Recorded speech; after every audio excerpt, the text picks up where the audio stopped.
ഇന്ന് നമുക്ക് 1850 റേഞ്ചിൽ വന്നിരിക്കുന്ന നല്ല സോഫ്റ്റ് ആയിട്ടുള്ള ഒരു സെമി സിൽക്ക് സാരീസിൻ്റെ കളക്ഷനാണ് കാണിക്കുന്നത്. ഇതിനകത്ത് പ്രിൻറ്റഡ് ആയിട്ടാട്ടോ സാരി വന്നിരിക്കുന്നത്. പക്ഷേ കണ്ടു കഴിഞ്ഞാൽ ഒരു കാന്താവർക്കൊക്കെ ചെയ്ത പോലെ ഇരിക്കും. പ്ലേറ്റ്സ് ഒക്കെ എടുത്താൽ അങ്ങനെ തന്നെ കിടക്കും. നമുക്ക് നല്ല ഈസി ആയിട്ട് നമുക്ക് തന്നെ ഉടുക്കാൻ പറ്റുന്ന സാരിയാണ്. സാരി നമ്പർ 1.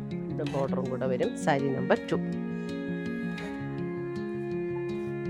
ചെറിയ ചെറിയ വേരിയേഷൻസേ ഉള്ളൂ. ഏത് സാരി എടുത്താലും നല്ല ഭംഗി തന്നെയാണ്. Sari number 3.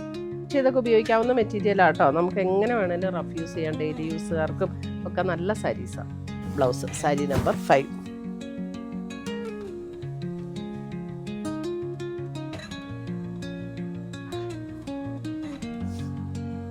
Sari number 6. Greyish blue കോമ്പിനേഷനിലേക്ക് വരുന്ന സാരി നമ്പർ 7. ഇനി അല്ല നമുക്ക് പ്ലെയിൻ ബ്ലൗസ് ഉണ്ടെങ്കിൽ ഇതിനകത്ത് ഡിഫറെൻറ്റ് കളേഴ്സ് ഉള്ളതുകൊണ്ട് ഏതെങ്കിലും കളർ ബ്ലൗസ് ഇട്ടാലും മതി.